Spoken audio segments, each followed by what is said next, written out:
أعوذ بالله من الشيطان الرجيم.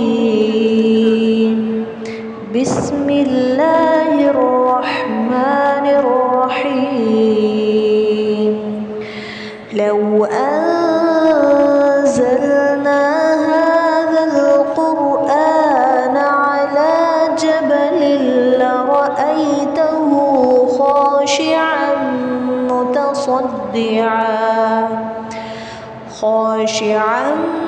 متصدعا من خشية الله. وتلك الأمثال نضربها للناس لعلهم يتفكرون. اللہ سبحانہ تعالیٰ فرماتے ہیں کہ اے لوگو، اگر ہم اس قرآن کو کسی پہاڑ پر نازل کرتے تو آپ اسے دیکھتے کہ اللہ کے خوف سے جھک کر پھٹ جاتا، اور ہم یہ مثالیں لوگوں کے لیے بیان کرتے ہیں تاکہ وہ غور کریں۔ ربی اشرح لی صدری ویسر لی امری واحلل عقدۃ من لسانی یفقہوا قولی واجعل لی وزیرا من اہلی ربی یسر ولا تعسر وتمم بالخیر وبک نستعین آمین یا الہی آمین۔ اللہم صلی علی محمد وعلی آل محمد کما صلیت علی ابراہیم وعلی آل ابراہیم انکا حمید مجید۔ اللہم بارک علی محمد وعلی آل محمد کما بارکت علی ابراہیم وعلی آل ابراہیم انکا حمید مجید۔ السلام علیکم ورحمۃ اللہ وبرکاتہ۔ آج انشاءاللہ ہم اپنے 12ویں پارے کا آغاز کریں گے۔ سورۃ ہود ہم نے سٹارٹ کر لی تھی، آج انشاءاللہ اس کی آیہ نمبر 7 سے ہم اپنے اس پارے کا آغاز کریں گے اور دیکھیں گے کہ اللہ سبحانہ تعالیٰ نے ہمارے لیے کیا احکامات رکھے ہیں۔ اعوذ باللہ من الشیطان الرجیم، بسم اللہ الرحمن الرحیم۔ اور وہی تو ہے جس نے تمام آسمانوں اور زمین کو 6 دن میں پیدا کیا، جبکہ اس کا عرش پانی پر تھا، تاکہ تمہیں آزمائے کہ عمل کے اعتبار سے تم میں سے کون زیادہ اچھا ہے۔ اور اگر تم لوگوں سے یہ کہو کہ تمہیں مرنے کے بعد دوبارہ زندہ کیا جائے گا، تو جن لوگوں نے کفر اپنا رکھا ہے وہ یہ کہیں گے یہ کھلا جادو کے سوا کچھ بھی نہیں ہے۔ اور اگر ہم ان لوگوں سے کچھ عرصے کے لیے عذاب کو مؤخر کر دیں تو وہ یہی کہتے رہیں گے کہ آخر کس چیز نے اس عذاب کو روک رکھا ہے۔ ارے جس دن وہ عذاب آ گیا نا تو وہ ان سے جان نہیں چھڑا سکیں گے، اور جس چیز کا یہ مذاق اڑاتے ہیں وہ ان کو چاروں طرف سے گھیر لے گی۔ اور آیہ نمبر 9، اور جب ہم انسان کو اپنی طرف سے کسی رحمت کا مزہ چکھا دیتے ہیں پھر وہ اسے واپس لے لیتے ہیں تو وہ مایوس اور ناشکرا بن جاتا ہے، اور اگر اسے کوئی تکلیف پہنچنے کے بعد ہم اسے اپنی نعمتوں کا مزہ چکھا دیں تو وہ کہتا ہے کہ ساری برائیاں مجھ سے دور ہو گئیں۔ اس وقت وہ اترا کر شیخیاں بگاڑنے لگتا ہے۔ ہاں، مگر جو لوگ صبر سے کام لیتے ہیں اور نیک عمل کرتے ہیں وہ ایسے نہیں ہیں، ان کو مغفرت میں اور بڑا اجر اور ثواب ملے گا۔ پھر اے پیغمبر، جو وحی ہم نے تم پر نازل کی ہے، کیا یہ ممکن ہے کہ تم اس کا کوئی حصہ چھوڑ بیٹھو اور اس سے تمہارا دل تنگ ہو جائے؟ کیونکہ یہ لوگ کہتے ہیں کہ ان محمد صلی اللہ علیہ وسلم پر کوئی خزانہ کیوں نازل نہیں ہوا، یا کوئی فرشتہ اس کے ساتھ کیوں نہیں اتارا گیا۔ تم تو ایک آگاہ کرنے والے ہو، اور اللہ ہے جو ہر چیز کا مکمل اختیار رکھتا ہے۔ اور آیہ نمبر 13، بھلا کیا یہ لوگ یوں کہتے ہیں کہ یہ وہی اس پیغمبر نے اپنی طرح سے گھڑ لی ہے؟ اے پیغمبر ان سے کہہ دو کہ پھر تو تم بھی اس جیسی گھڑی ہوئی 10 صورتیں بنا لو، اور اس کام میں مدد کے لیے اللہ کے سوا جس کو چاہو بلا لو اگر تم سچے ہو۔ اس کے بعد اگر یہ تمہاری بات قبول نہ کرے تو اے لوگو یقین کر لو کہ یہ وحی صرف اللہ کے علم سے اتری ہے، اور یہ کہ اللہ کے سوا کوئی عبادت کے لائق نہیں ہے۔ تو کیا اب تم فرما بردار بنو گے؟ جو لوگ صرف دنیاوی زندگی اور اس کی سعادت چاہتے ہیں، ہم ان کے اعمال کا پورا پورا صلہ اسی دنیا میں ان کو دے دیں گے، اور یہاں ان کے حق میں کوئی کمی بھی نہیں ہوگی۔ اور آیہ نمبر 16، یہ وہ لوگ ہیں جن کے لیے آخرت میں دوزخ کے سوا کچھ نہیں ہے، اور جو کچھ کارگزاری انہوں نے کی تھی وہ آخرت میں بیکار ہو جائے گی، اور جو عمل وہ کر رہے ہیں آخرت کے لحاظ سے کل عدم ہے۔ بھلا بتاؤ کہ وہ شخص ان کے برابر کیسے ہو سکتا ہے جو اپنے رب کی طرف سے آئی ہوئی روشن دلیل یعنی قرآن پر قائم ہو، جس کے پیچھے اس کی حقانیت کا ایک ثبوت تو خود اسی میں آیا ہے، اور اس سے پہلے موسیٰ کی کتاب بھی ان کی حقانیت کا ثبوت ہے، جو لوگوں کے لیے قابل اتباع اور باعث رحمت ہے۔ اے لوگو، ایسے لوگ اس قرآن پر ایمان رکھتے ہیں، اور ان گروہوں میں سے جو شخص اس کا انکار کرے تو دوزخ ہی اس کا طے شدہ ٹھکانہ ہے۔ لہٰذا اس قرآن کے بارے میں کسی شک میں مت پڑو،